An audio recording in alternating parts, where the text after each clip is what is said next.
Welcome back to another episode of Capes and Tights, a comic book and pop culture podcast. I'm Justin. That's Adam. We're actually here with technology issues. We were half an hour late, and Adam couldn't do it last week because of technology issues. So you know what? We're just happy to be here. I can see Adam's face. I feel like part of me, do we feel like the system is just failing? Like everything's failing. Like logistics are failing, internets are failing, everything's failing, which is not true, but that's what I'm going to blame it on. Exactly. We're nice and warm in our house. It's snowing outside. It was blizzarding a second ago. I looked outside. Yes, it was. I couldn't see. And it's supposed to be 40 degrees and raining by this afternoon. And it was 5 degrees and below on Saturday. So yes, anybody who doesn't know, we live in Maine, and this is what the winter is. Just so that this is not weird. This is normal to us. But yeah, we stayed home this weekend, like we've been doing for a long time, and I watched the Eternals. And so we're going to talk Eternals today, but I wanted to mention that this is very similar to when we talked Shang-Chi and the Legend of the Ten Rings, which you can listen to that episode on our thing, that it came in on Wednesday and I wasn't chomping at the bit to watch it. Like I've been chomping at the bit to have it available for me to watch. Like I've been like, come on, I want to see this movie. I want to see what everybody's talking about. But then when it released on Wednesday, Taylor, my wife, and I are watching the show Bones we have it on streaming, and we're watching Modern Family and all that stuff too, just because we wanted a comedy show. And it was like I got home from work and I was like, I'd rather watch Bones right now than I would this movie. And that's to say, I think partly because of reviews and people talking about it, and it hasn't been like reviewed the best in the world. And so part of it also is that thing we talked about during Shang-Chi, that they're new characters. They're not the characters that we know. And because of that, it's like watching a different thing. The thing we loved about watching MCU movies over the years, or people who love the MCU, is, oh, Captain America is in this movie and Iron Man. So you're seeing the characters that are developing over the time. And then finally you get to see them again on the screen. These are all new characters. So to me, it was a new movie in a quote unquote new universe, phase 4. So that's part of the reason why I didn't get to watch it until Sunday night. We didn't have plus it was 2.5 hours. So it's like, I got to carve out some time. This is me talking about how I want movies to be an hour and a half. Exactly. And 2.5 hours is a long time. So, but no, I mean, I think you're spot on. That's how it might just be we're like a bit overwhelmed with pandemic and like the constant releasing of films. And it's just because I was like you, it's not that I wasn't excited about Eternals. It actually was more of, I was like, oh God, like now the Eternals are here. Like that's a whole other ball of wax. And so I was like you, I kind of put it off a bit, but anyways, we'll jump into it. But I agree very much with what you said. I felt like that with Shang-Chi too, except I think I liked Shang-Chi a little better. We'll get into that, but yeah, I did. So, I mean, originally the movie came out on November 5th, 2021, which is in that, like the borderline, we were somewhat back to normal, but getting to the point where I feel like at that point, like I know at work, we were masking back in the office again, things like that. But like, it seemed like it was a little bit more acceptable to go to the theater. So the $200 million budget, they made $402 million in the box office. So that was one of the first movies to really start to like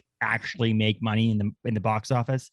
And that was the second movie from Marvel to be released in the theaters, because I know they did Black Widow, and then they did Shang-Chi, and then they did Eternals, and then now Spider-Man has released. So, and then this is the second movie to have that whole 45-ish day window before it hit Disney Plus, which it hit Disney Plus on January 12th. I think it was more like, it was closer to 60 days, right? I think so. 2 months.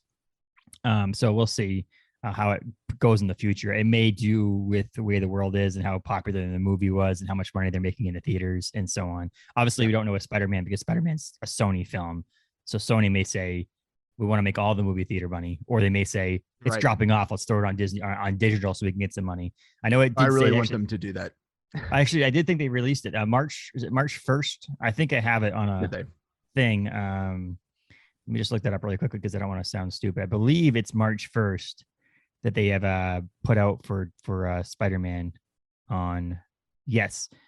I believe it's March 1st. March 1st, I believe. Right around the first week of March is when it's going to come out on digital. And so we'll have our review at some point between now and then. 47% critic rating on Rotten Tomatoes, 78% audience rating. It's the first MCU movie to have a rotten designation on Rotten Tomatoes, which again, overkill in my opinion. We'll get into that, but like the movie wasn't rotten in my opinion, but it wasn't the best movie that's ever been made. We'll get to that. 6.6 on IMDb. Again, one of the lower rated IMDb ratings for MCU. Chloe Zhao, female, directed and wrote the screenplay for the movie. Excellent job on that. And just wanted to quickly go over, I don't think we'll talk about this. We haven't talked about this, you and I, but this is based on comic books, right? Like, obviously we know that, but the MCU is its own thing. Exactly. And they've done their own thing. They've changed the sex of some characters. They've done different people's nationalities. They've done some things that are not the exact same thing. Stories have been different. So I don't want to harp on the relation between the Eternals comic books and the Eternals movies. I think the movies are based on the characters that were created by Jack Kirby in 1976 are their own storyline. So it's roughly based around the same thing that he created. Obviously the name Eternals, the Deviants, the Celestials, all those are from the comic books. They do hide themselves, quote unquote, as characters in history, mythological figures and so on. So all of that is the same. Otherwise, it's an MCU Eternals history. That's what we're going to go on. I'll name a few people in it. I don't want to go over everybody that's in it because it's a long list, but I personally love the fact that Camille Nanjiani's in it. He's in one of my favorite shows of all time, Silicon Valley. He's a comedian. He's awesome. He played Kingo. Obviously, we had Angelina Jolie and Selma Hayek, historical women figures in Hollywood. I liked Brian Tyree Henry as Fastos. He was in the show Atlanta with Childish Gambino. That's a great show. I love that show. He plays the main character, rapper in that show. He was great. Everybody was great. Kit Harington. So there's a couple characters that are in this movie that were in Game of Thrones, which is pretty good. You had some historical characters like Angelina Jolie, some big names, Selma Hayek. You had some comedians like Camille Nanjiani. Richard Madden looked like Superman. I'm sorry to say, like the guy who played Icarus, like could play Superman for sure. Or like, what is it? The guy in what's that show on Netflix, The Boys or whatever? Yes. Same thing. That like iconic kind of jerk Superman character. Yeah. Which it's awesome. So those are all great. I think that the characters, that the casting was done well. Again, I think that's one thing that Marvel could always hang their hat on, is they cast really well. But we can jump into the movie. Mentioning that we just mentioned Superman. A lot of people were going to relate Icarus's character to Superman. I absolutely love the fact that they referenced that Superman and Batman exist in the universe. Technically, they're mythological, they're comic books, but a Marvel movie just came out and goes, "What are you, Clark Kent, Superman?" They mentioned, "Are you like, what are you? Oh, you're what's it, valet?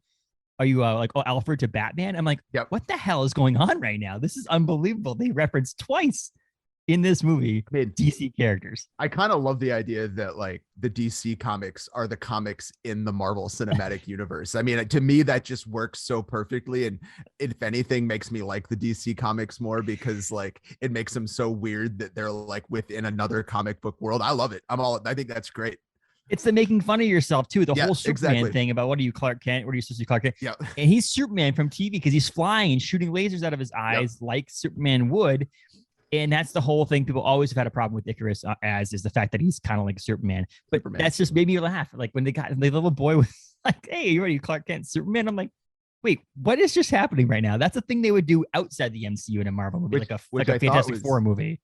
Really hilarious with that too is that they were kind of toying with that idea of the oh man, I just forgot the quote I was going to say with that like whole Superman idea of like how, is that, we have them kind of throughout history known as Athena or Gilgamesh, and they're totally toying with the idea that like you also could say like, oh, Superman, he was just kind of a mythical idea that was based off of Icarus way back in the day, which I love the idea of like that little inside joke of like, well, no, actually it was Superman was drawn from Icarus within the MCU. I love that. That's great. It was funny. And I will say, like, there was obviously similarities. You look at when he goes in the sky and you see him shooting lasers out of his eyes and flying, and the way he moves and the cape and all that stuff. It looks like Man of Steel. Like it looks like the movie. You could draw the comparisons there. But I do love how the Eternals all have different superpowers. Like it's not like the group of Eternals has all these various, like the same powers. They all have them. It's like each one has their own one has super speed, one can fly and shoot lasers and has super strength, one can create things, one can change elements. All that stuff is really cool. Which is great. They're kind of like the archetype powers, right? That like is the foundation of like everybody has like elemental control. They can fly, they can speed, they can control minds. So like they're kind of like the generic powers of the MCU, which would make sense since they're created by the Eternals. But yeah, it is fun to see. Like this movie, I feel like really plays with a lot of like higher concepts like that, which I really like existence and like what that means and what your purpose is and like what is a hero and an archetype. So that part about this movie I thought was really neat, that they were trying to explore kind of philosophical themes. Exactly. And I love the back and forth on time. I'm always whenever, if I were to write a movie, it'd be like point A to point B.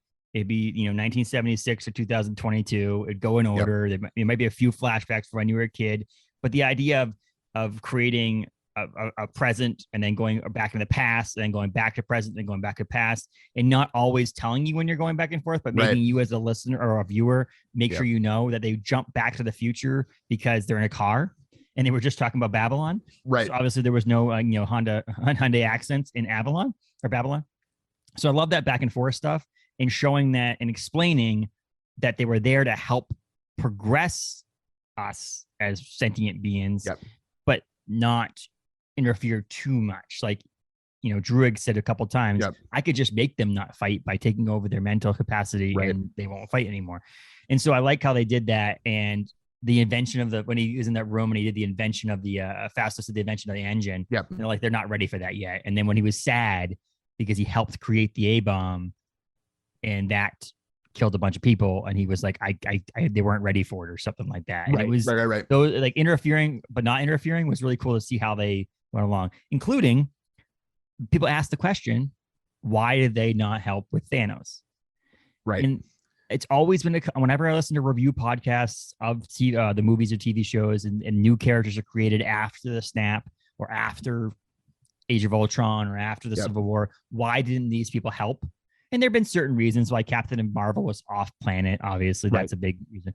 But them actually saying that they were told by their boss, by their god, not to interfere unless it had to do with deviants. And they had to try not to, both in positive and negative ways, made sense to me. It told the viewer, okay, I understand why they didn't help with Thanos. And I love how they immediately went out and said that. What I didn't like is, where was Thor, Captain America, all those people helping with the fact that they needed help potentially. So that was the opposite side of it. Whereas like, okay, these people had to have known something was going on when the deviants were hitting Earth, that they were fighting them in a city streets, that someone would have known to come help in general. Oh, without a doubt. I mean, you can't be perfect on that. That's not, but they at least said to you why they weren't there for Thanos, which was a big universe shaping thing. And they were there. They just weren't allowed to help. I understand that. Makes sense. It makes sense. Well, and the whole Thanos question in this movie is fantastic because, immediately you can start kind of thinking that clearly he's really messing with those Celestials by having the populations of all these planets. So like, I mean, I'm not saying that was subtle, but I thought that was kind of a neat thing to like, because of course we all have like the Thanos is right meme that everybody loves. And I feel like that adds a really fun little facet to it of like, well, actually he prevented the destruction of all of these planets. So it's again, the story I think was great. There were some things, and if you look at critic ratings on these things, and the reason why people gave it a 47 on critics is there was some, some hurriedness, some rushing.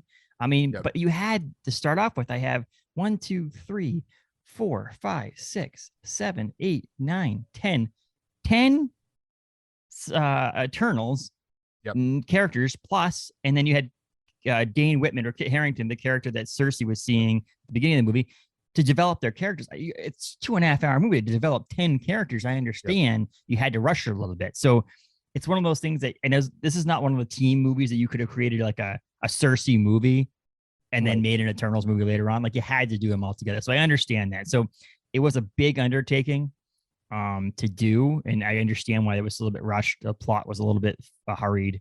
The very beginning of the movie, Taylor and I were both like, oh, okay, I understand. They're going to keep going. They keep going back to the Babylon. They keep going back to other. I understand they were there for the creation of all this stuff, but then it all made sense a little bit as it moved on. They were trying to set up the ending of the movie, of the fact that they love this planet, that they've been here for so long. So it made sense. So I was starting to judge it in the middle of it, Adam. Yeah. I was starting to like an hour in, I'm like, oh, what the hell are they thinking? And then it made sense to me, because they were trying to set up that these people didn't just want to save Earth. They wanted to save Earth because they loved the planet they were living on, which made sense. Camille Nanjiani, I'm just going to go back on him, like talking about the people they introduced and stuff like that. When they had him dancing and he's acting, the fact that he's like, well, how do they know you don't age? Well, this is my dad. This is my grandfather. This is my great grandfather. All that stuff was hilarious. But supposedly, I read something this morning that the Bollywood dance sequence was a trick. They tricked him into that sequence. He didn't know that's what he was doing. He didn't know, he doesn't dance very well, he said. So when the script was given to him, it was a action scene they were going to film. That's funny. And when they got to set, they had the dancing scene there, and he basically was almost forced to do it. And so he was tricked into dancing. Chloe Zhao. That's funny. That's funny. I was like, oh, that's pretty funny. And he's the comedian, so he needs that comedic relief.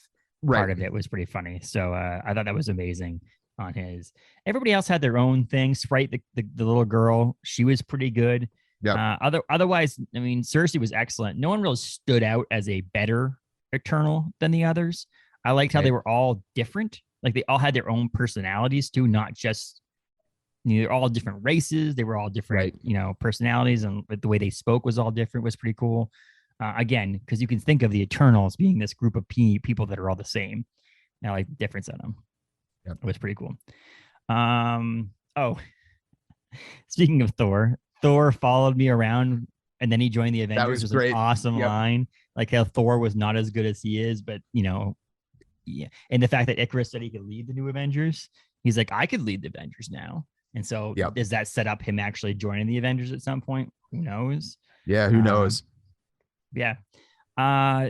Dude, did you pick up that same scene? That's what the Thor was. They're eating the dinner. Yep. With Thena and Fastos when they were at their place. The chewed corn beer, the spit beer. Yeah, which is funny because Taylor goes, "That's gross." I'm like, it's actually kind of funny because if anybody knows, Adam and I were in the brewing industry for a while, and Dogfish Head in Delaware actually made this beer. It's a chicha, I think it's chicha beer, and they take corn and they chew it up, and the saliva, the stuff in your saliva breaks down and they ferment it and they make it into alcohol. Yep. And it's a very historical beer, like ages and ages. Ages beer or this liquor. And they did it on the show Brewmasters on Discovery Channel. They actually did the beer. Everybody in the office was chewing the corn and spitting it in the thing. They only sold it at their brew house in Delaware, but it's pretty funny how I was like, oh my gosh, no, that makes sense. I've seen that being made before, and they actually made it. It's disgusting in a sense, but it's fermented out and stuff like that. All the bacteria is gone and all that stuff. But like, it's just a weird connection. Taylor's like, really? I'm like, yeah. I go, I don't know, man. I don't know if I'll be able to try that. I don't know. Depends on. Maybe if it was my own spit, I could do it. Yes. But if you just went into a restaurant and they're like, hey, we've got this beer, you just try it. Someone in the back office chewed corn last week and we fermented it. It's a little much for me, honestly. But did you notice the Deviants? The Deviants looked a lot like the movements were of Venom.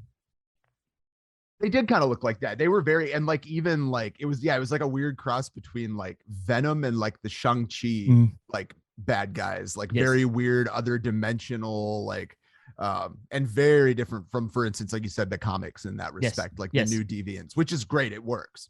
I think they look great. The graphics were great, and the way they move. I just think with the tentacle things they had, it almost looked like the symbiote from Venom and that kind of stuff. It almost gave me that, which is fine. Like a Carnage kind of feel. Yeah.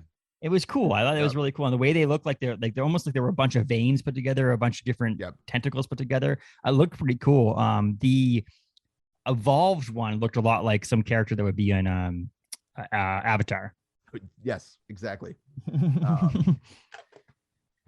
I think, like I said, I mean, I'll take my minute, like my few complaints. I guess I think you kind of hit the nail on the head. That was way too much to do in one movie. I think that's part of the issue.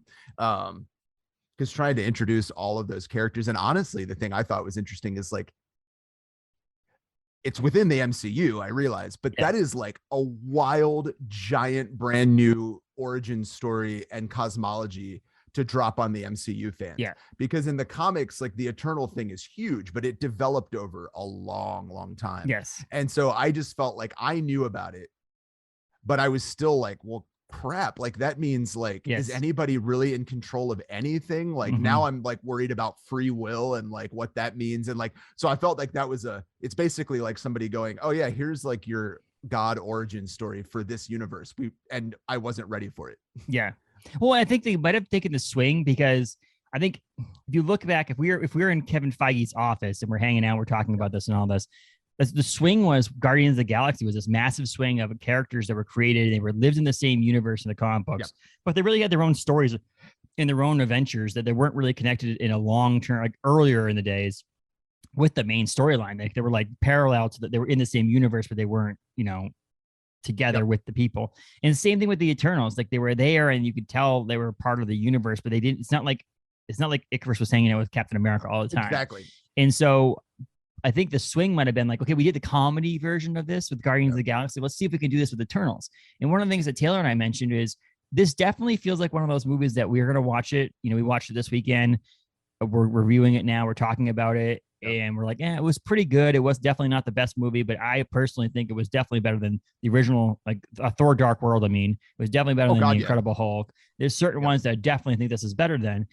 But it's setting up. So I think that 5 movies from now, like when we get to the point where this movie is like a rewatch movie, I think we'll understand it because this is setting up something for the future. That this was a movie that was not good on its own. That when it goes into the future and you look back and you watch your rewatch, you have to watch Eternals because it sets up 6 movies from now. Which brings up, I'm wondering, you may know more about this. Do you think there's going to be much more Eternals moving forward, or is that kind of a big one and done as a cohesive thing, and now we'll use bits of it moving forward? I thought I read a rumor that they are working on potentially the idea of Eternals 2, and that may be one of those things that is Eternals 2 because they're trying to make up for Eternals 1, not in a sense because like they can move on. It's not, again, 47% critic rating is the lowest out of all of us. 6.6 on IMDb and 78 audience rating is not a bad movie. The movie made $402 million. Exactly. So it's not a failure to Marvel at all. Well, they can move on and move on with it. Thor Dark World, right? And it was okay, but then Ragnarok came out. So amazing. I agree. If Eternals 2 could get, I'm not saying the director of this was bad. I really liked a lot of like the different stylistic choices. The casting even wasn't terrible. I had a few, like, I just personally have a thing with Angelina Jolie. I don't like her, so that bothered me. Well, here's the deal. So when you see the picture, when you see the advertisement for Angelina Jolie and Salma Hayek in this movie, you think that most studios would you're promoting these people as the people in the film, they'd have most of the lines because they're the actors and actresses out of these lists that have the most historical claim to them. Angelina Jolie was actually in this movie a lot less than I thought she was going to be, which works. That's good. Speaking roles, and I was happy about that. It was like it's almost like she wanted to be in the movie and they tossed her a bone. Like she wanted to be in an MCU movie and they couldn't figure out where to put her in. They didn't want to make her a main character, and so on. The step back on the creation of this movie in the adding this to the universe and being kind of weird. I did like that when because they're all powered, right? They're like the superpower people. They're not like Iron Man who has a suit or Captain America who has super strength and stuff. But I did like so Captain Marvel, people have always talked about is that she's like literally the most powerful person so far on the hero's side. Because she basically could just like fly through ships and she has all this energy and all this stuff. What they did do is to show that they can die.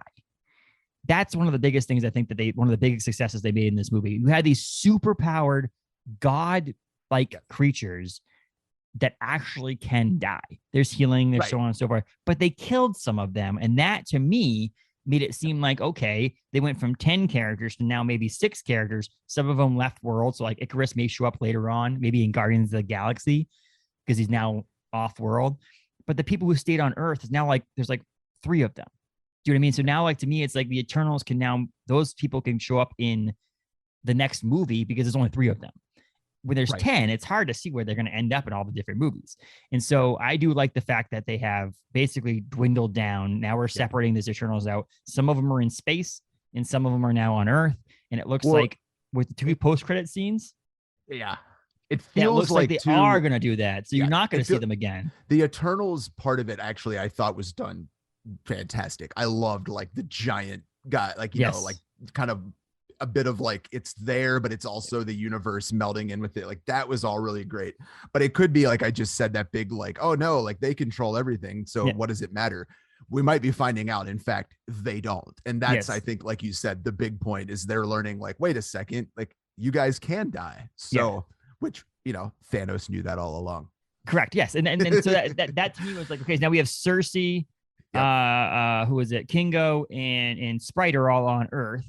You had, you know, Icarus, and you had Druig, and sorry, on Earth is also Phastos. Phastos is also on Earth. Yep. But like Druig and Icarus, they left Earth, so now they're in space. Ajak obviously has died. She did sign. Selma Hayek did sign a movie deal with Marvel.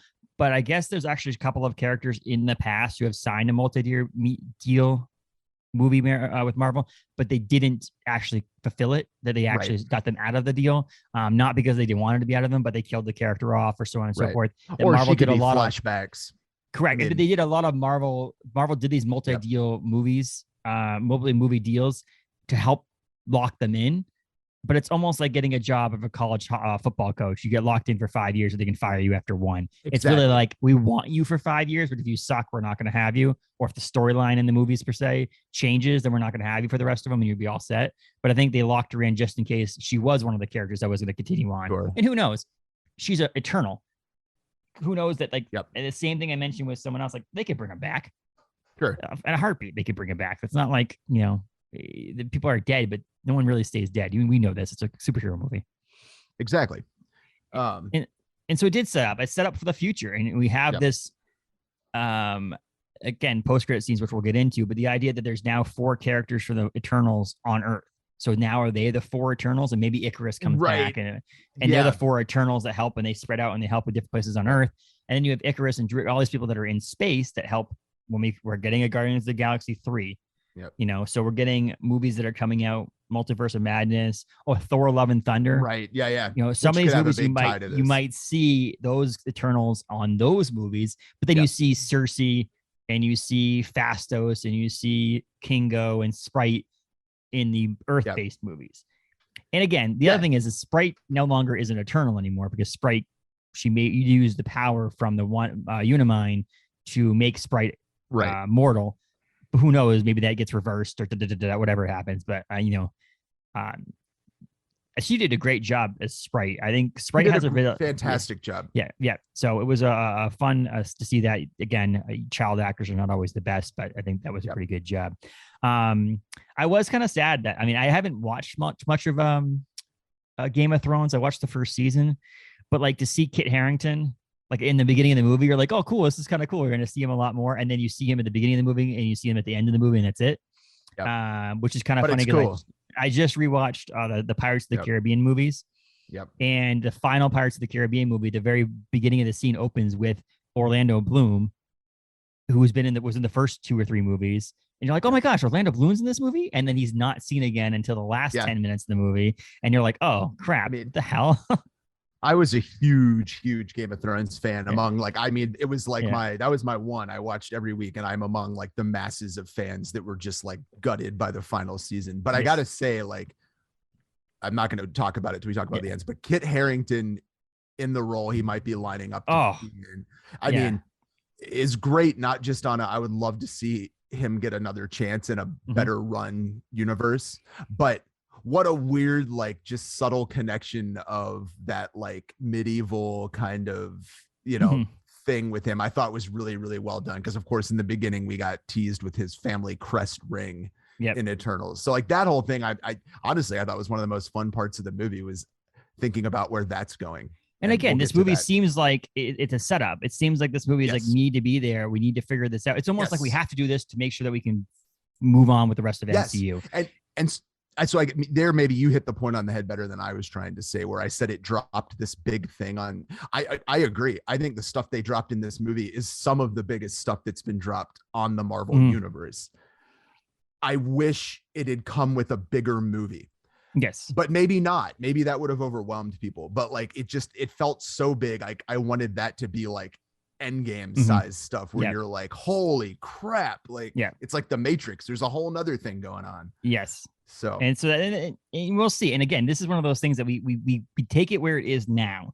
And Taylor and I talked. We both have our own rankings, as well as Adam and I. At some point, we'll go through our MCU rankings too. I thought we'd do it at the end of watching all the movies together. But in the same sense, I was looking at the schedule. Like, I'd like to schedule that the way we're going to schedule out some of the rewatches of the old movies. It'd be like 2 years from now before we actually get them out. That's true. So we'll have to figure something out before then. But we're putting them in wherever it is. But I feel like this movie will change in my rankings when it connects to the rest of the Marvel Cinematic Universe in the future.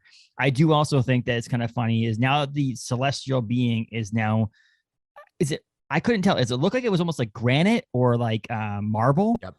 Marble, I think is. Originally, I thought it was ice, but I'm like, that doesn't make any sense. It can't be ice. I think marble. One of them says at some point about turning it to marble. Okay. Because I kept thinking they said marble. And I was like, what do you mean you turned it to marble? So yeah. Marvel. So now there's this in the Indian Ocean. There is this celestial, like on Earth now. It's almost like it's kind of cool. It's bringing this whole thing in that like now there is this one plot hole, and this is just me thinking about bringing Marvel into the real world. Is there've been tsunamis? Oh God, yeah. Right. There'd be like probably horrible tectonic events and earthquakes. Earth would be off its axis because of the weight distribution. Like it would not be normal. But yeah, not to mention that Google Earth could now see a giant god climbing out of the earth. I mean, I guess that's my point of like, it's Marvel. They'll probably explain every one of these things away. Right now, though, I'm like you. I'm like, I'm sorry, dude. You just dropped a living god on the planet. Well, again, for like the 5th time. But this time, it's a big statue that we can all see. And speaking of that living guy, one of the notes I had written down was that the Deviants were the villain in this, right? In a sense. But they themselves were too. This is one of those movies that you actually saw the group that was supposed to be together as the Eternals fought the Eternals. And so there were some characters that had to fight themselves. So there was this back and forth on who was right, who was wrong, who do you follow, who you don't follow. And the twist I thought was great, that the fact that Icarus knew, that was also a great twist, that he knew what was going on. And the reason why Ajax didn't choose him to be the next person to carry that thing is because she knew he knew, and she didn't want to have this happen. So she gave it to someone else who knew Cersei would do something about it.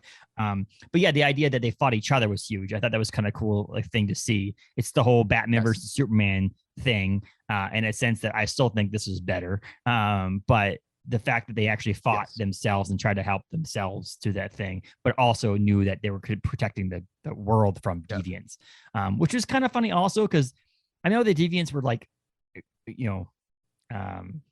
evolving in a sense, but when the deviants showed up, they were just attacking the Eternals, right? The deviants technically were supposed to attack, or had evolved to the point where they were just attacking humans. But when the deviants showed up, the only time they ever fought anything was basically trying to come after the Eternals. Like when the one in the water in the canal. But that's it. It's like the one fisherman is the one that they come after, and that's it. And it was so weird to me on that side. When they were in that little village, obviously they were like almost like they were getting rid of the people to get to the Eternals. So that was a weird thing that I didn't kind of see, that the deviants didn't seem like as much of a problem to humans as they probably should have been. Or maybe they didn't let us know enough what a problem they were. But like you said, that's storytelling that's easily fixed down the road. It's just and that's, to me, it lays a foundation. This definitely lays a foundation better than some other and I do like the fact that this is a what's it called, an introduction, origin story, without being a full-on like showing them actually every single moment for 7,000 years. They had to show some history to it, but it was like an origin story that could lay some foundation for the future. Well, one thing actually you just mentioned, I think, is really fun in that too with Icarus is, there's a big question there about Icarus within his world did what he was supposed to do. Yes. And I think there's a neat question in that of like, if we're bringing all of this galaxy level stuff in, we can't necessarily say that everything that's happening to people on Earth is what's important. And I think that was introduced in a really good way. And now we still can grapple with that question of like, is Icarus a bad guy? Or is he actually exactly what you want in a team leader? Right. Correct. He completes the mission. So I thought that was really like a neat little play on that like, you can't really hate Icarus. He's doing his job. Like, yes.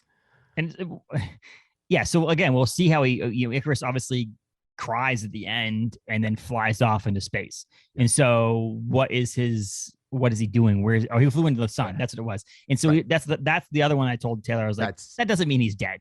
Like, let's be honest. No. Like, I know we're all supposed to believe this, that, when someone dies, he dies. But like, let's be honest. He did what he did. His history says Icarus flew close to the sun. But that's like, mostly what it was. Yes. Like, let's be honest. He's eternal in all likelihood. At some point when they need him, he's going to fly out of the sun. Probably more powerful. Yes. Getting energy from the sun or something like that. And so we won't lose Icarus, I don't think, in the future. I can do without seeing Angelina Jolie again on screen. That's fine with me. That's one of the characters that I don't really care about. Oh, Lauren Ridloff Macari, the deaf woman, is actually deaf, which is awesome. I love, again, we're going back to that whole point of someone actually being deaf, who actually is deaf, which is great. And she's in Walking Dead as well. She's on the show Walking Dead, and she's deaf as well. So, which is awesome. I love that stuff. One thing I will say, one of the biggest, one of the positives and complaints. Positives: music was great. Soundtrack's going to be great when you listen to it. The score, you can tell it's going to be Eternals music when you hear it later on. When you see Icarus show up again, they're likely going to use that score or a version of that score again. What I didn't like, and I was so looking forward to, is I sat down, I turned the TV on. 4K, here we go. And they didn't play the Marvel fanfare music when the Marvel logo was happening. It was the Eternals music. So when the Marvel Studios logo comes up, and you know that, of course, it's like when you're ready, it's like the music's playing, and you're like, yes, this is going to be a Marvel movie, and it's just this like ambient music, Eternals music. And I'm like, I immediately looked at Taylor. I go, I was all pumped for this, and to hear that music that maybe I want to be played at my funeral. And that might sum it up. It's like, it wasn't a bad movie at all. It just didn't feel quite right. It felt like it was made by a different movie house to me. Correct. Like, it wasn't poorly done, but it was more like, I don't know. It had a feel to like more of like what a DC movie would be. Correct. Yeah. Yeah, which not is in a bad way. I was to say, which is like a diss and a half, but like it is. No. But I'm saying in that it's just it doesn't feel like Marvel. But now we're 24, 25 movies into this world. So the other part about it would be is people comparing it to the best. Like, if you take this movie and compare it to Infinity War and Endgame and for Ragnarok, obviously it's not going to stand up. It's comparing Episode 3 to friggin' Empire Strikes Back. Like, you can't. Like, it's hard to do that because of the fact that it's not. You're talking about the epitome of Star Wars movies in a movie that was made many years later that was pretty good, but doesn't stand up. It's the same thing. It's always going to be like that. Now we're 24, 25 movies in that they're going to compare it to the best of the best of the best of the MCU. You're talking about 1 out of 25 movies. It's obviously not always going to be the best that's ever come out. Right. So it definitely is good. It's not bad, but it's not an excellent movie. And I think that I will say it will go from good to, oh, that's really good, when we see where it leads. And I think that's the whole thing. Would have been better as a series. Mm-hmm. A series, or even or a 2-movie thing. Like, or 2 movies. But like, there were some big ideas, I think, that if they had just been addressed separately, like who are the Eternals is one thing. And that's gigantic. I mean, all of the Eternals. And then there's our team that we're learning. But like that big background stuff that needed, I think that's where an episodic approach, they could have done like one whole episode that was just wild, like all of the Eternals, what's going on, super comic booky, because like you said, I think it was good. We can't compare it to everything else in the MCU. And in the future, we don't know. Something like this may actually be something that they do on a series instead of doing it in a movie. We'll see. I don't know. But let's quickly, so everything up to there. So at the end of the movie, they're walking through the park. It's Cersei and it's Dane Whitman. And he starts to explain to her that I have this family history that I found out. And then she gets taken away and asked to deal with the repercussions of what she did. And obviously he says, I forget his name, Era, whatever. What the hell's the villain's name, or the god's name? Yes. He says, I'll be back to to judge you. To judge you later on. And so with that, he says, I have this history, And I was just like, what the hell? Who is? Because I'm a huge Marvel fan, but it's still Black Knight has never been someone that I've ever given a crap about. I'm sorry. And so it's a weird, different one. Every time I saw Black Knight #1 from when it was re-released or renumbered in 2015, 2016 for Secret War. Other than that, I've never read a Black Knight comic book, so I had to Google it. Yep. I'll admit that we're not a perfect podcast. And so I found out he's Black Knight. I was like, oh, that's kind of cool. That's like kind of cool, like introduction. That's how Marvel does it. They throw a character into another movie with a name. Maybe we'll never see something with Black Knight again, but this is kind of cool. And then the post-credit scene. This is the post-credit scene. We'll get to the first mid-credit scene in a second. But the second post-credit scene, he opens the sword in the thing and it says, what is this? Death something comes to us or something like that. And he goes, I'm sorry, I still have to do it. And it's in a different language. And you see that he goes to put his finger on the thing and it's like moving and it's like, oh, that's pretty badass. This is awesome. Yeah. And then you hear a voice. And I originally said to Taylor, I had to rewind it. I'm like, was that Samuel L. Jackson? Was that Nick Fury? That's what I thought. And we heard it again and it's definitely not. And I Googled it. Yep. Chloe Zhao actually eventually said it. It's Blade. Yes. It's Mahershala Ali, the guy who's playing Blade in the movie, which makes sense because the whole it comes from that realm, that world type movie. He says, "Are you sure you're ready for that, Mr. Whitman?" And then the thing ends.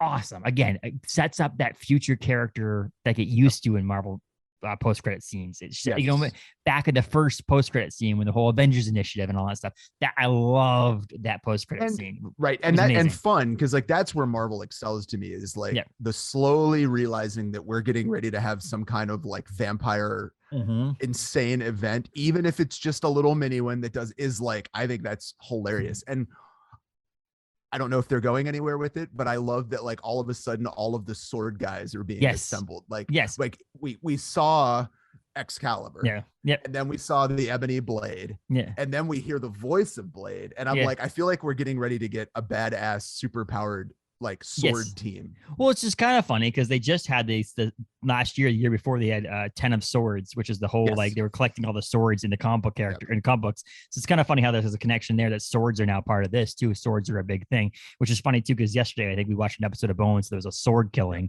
so that's even more funny. But so then it reiterated. Now this is not just an homage to Dane Whitman as the Black Knight character. This is actually that the Black Knight is now going to show up in the movies. There's no way that they just end this now and Black Knight doesn't come up. So Black Knight's going to be in the movies, which is awesome.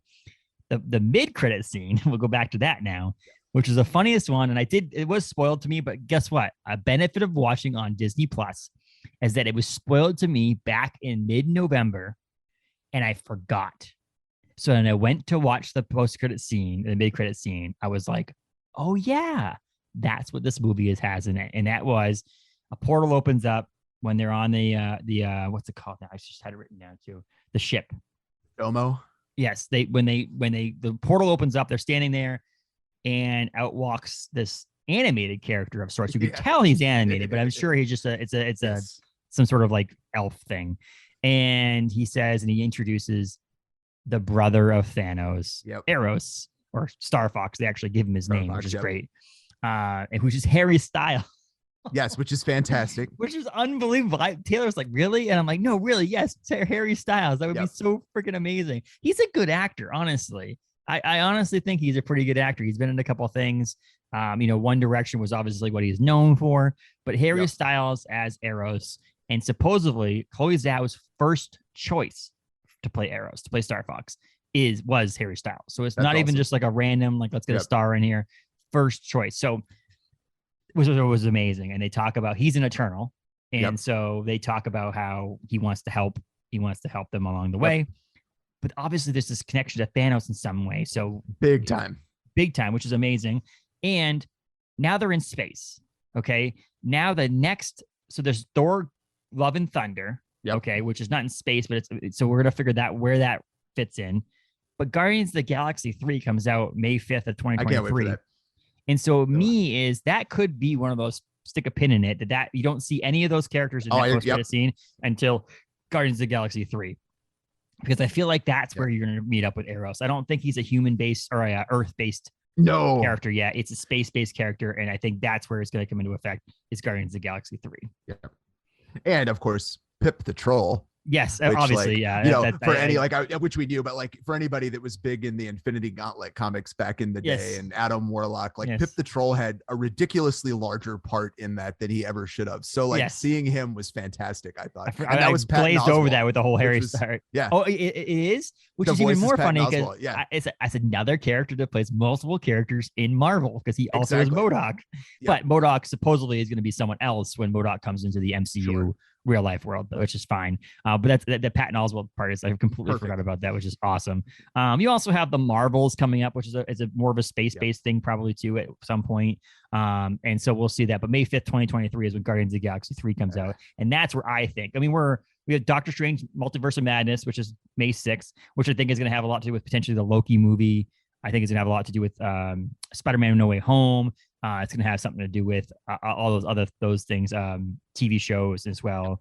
But then you have Thor: Love and Thunder, which I think, again, not sure what's going to. I mean, I know there's a whole series of comic books based on this. And then obviously Black Panther: Wakanda Forever comes out November 11th of this year. Obviously, we'll have to figure. That's a lot of repercussions on that because obviously we know that Chadwick Boseman is now passed away, so he's not going to be Black Panther anymore. And then the Marvels, Guardians of the Galaxy 3, Ant-Man and the Wasp: Quantumanium. And then, according to Wikipedia, they have Fantastic Four as the final movie of Phase 4. Yeah, which I don't think it is because then they have written below it Blade TBA. It's in pre-production. So Fantastic Four, unless we don't know anything about it right now, they're being super secretive about it. Hasn't even started production yet. They're in development. And so if that's the case, I really think that Blade, the Marshall Ali, I can't say his name, Blade movie is actually probably going to be one of the movies that's in Phase 4. They're going to swap that around as we get close to that because there's definitely a Phase as we were talking our random Blade. My question for you, because other people, will Blade be British or American? He doesn't sound very British on the show, but he doesn't. On the voice, and so that's what I was going to say. I think they've clearly chosen American because there had been this big debate about will he be British, and then people were like, "Oh, and Kit Harington, But I'm with you. I think he'll be much more natural if he's not British, and I think the phone was pretty clear to me too. So we can solve that mystery. Yes. And what I have a plan for, obviously we don't know the release date of Blade yet, but I do think it's fun because they're not connected in any way. Probably it's a reboot of Blade. But Adam, we'll watch the Blade trilogy and we'll do a little touch on that and talk about that. Wesley Snipes is always fun to watch, in my opinion, and so that'd be fun to do on the Blade thing too. Same thing. I think we're gonna do with Fantastic Four. We'll likely watch the Fantastic Four movies ahead of time to see, what they did and what they did correct potentially. I mean, let's be honest. Any Fantastic Four movie that's not the original Fantastic Four movies is going to be better.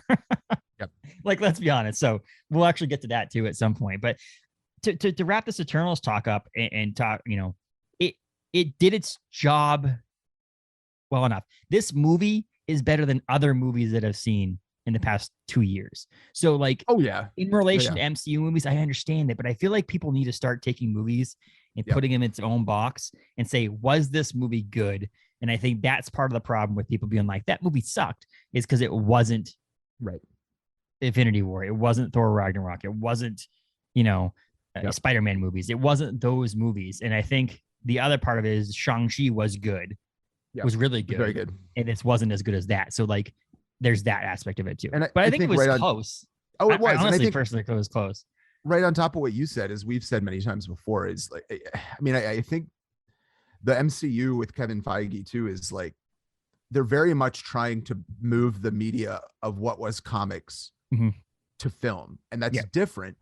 But we've said before, they're trying to keep that infrastructure in place. So you get a crossover here that you're that wasn't my favorite ever, but you watch it and you read it in the comics because it's part of the story. And like I said, I think that's what you're saying too, is you don't judge every comic story you read as well, this was not as good as Infinity Gauntlet. Correct. And so I will never read it again.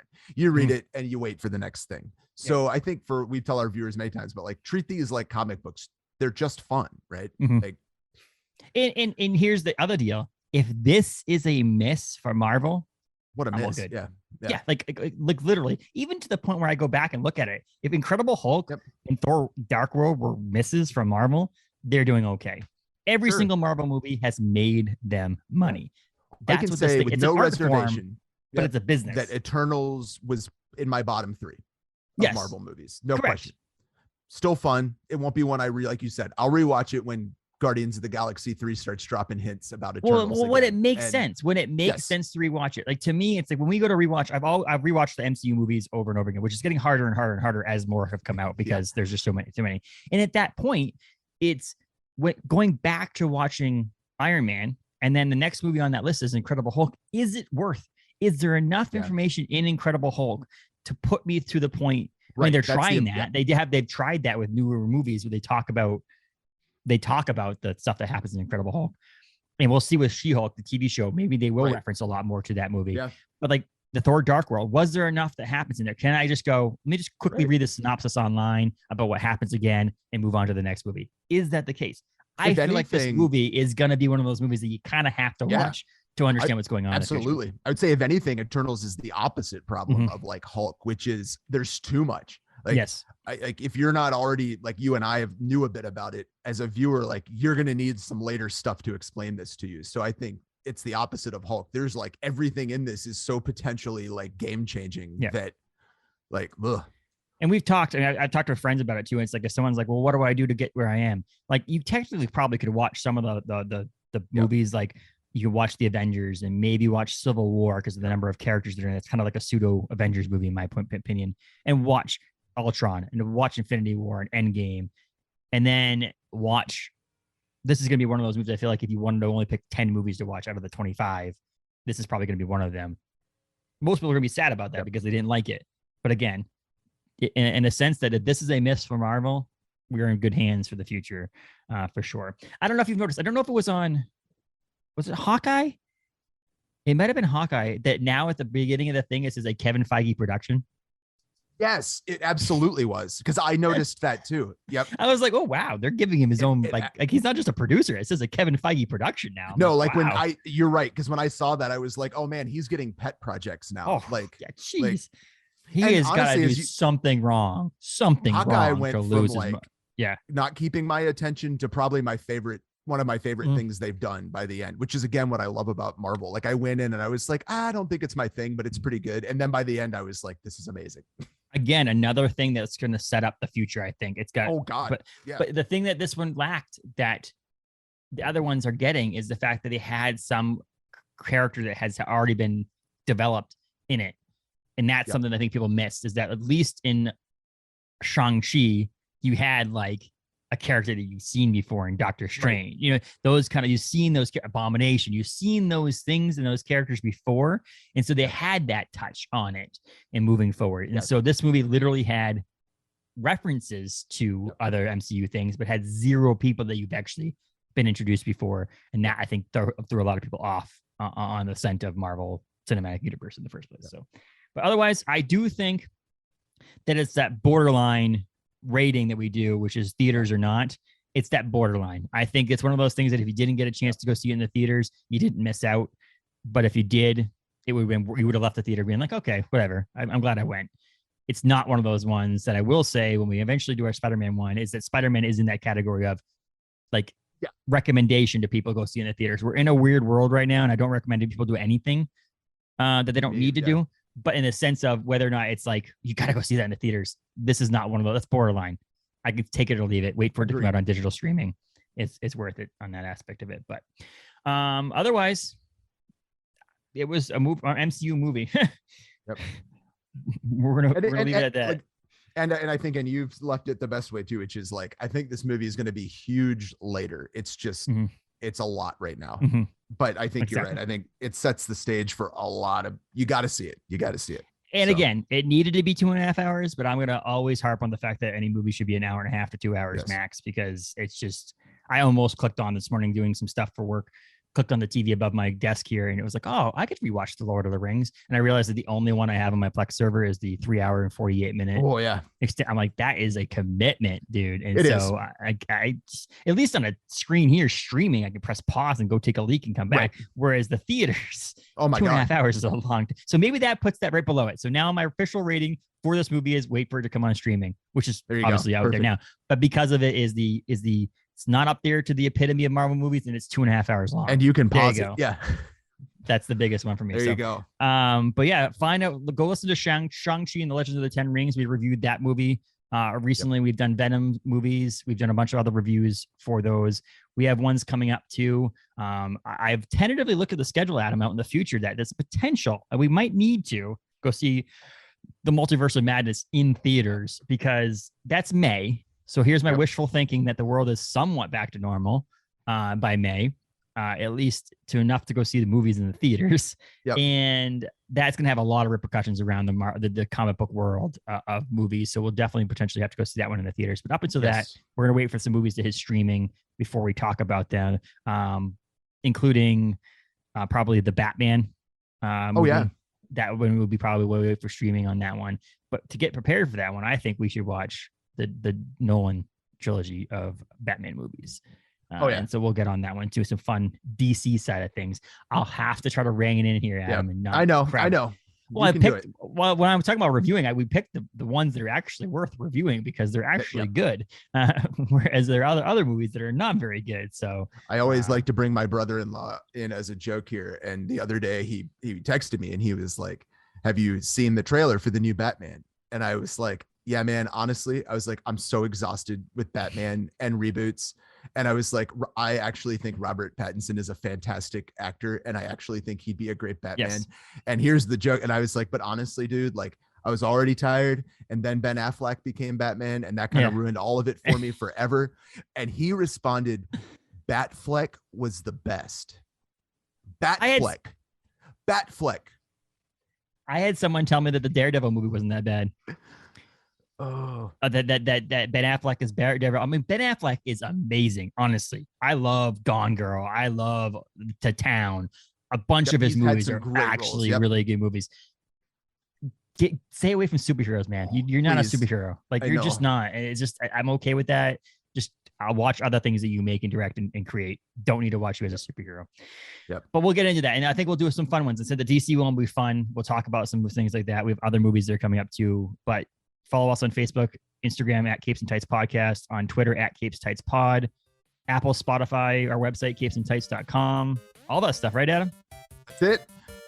Until next time, we have been Capes and Tights. See ya, man. See ya.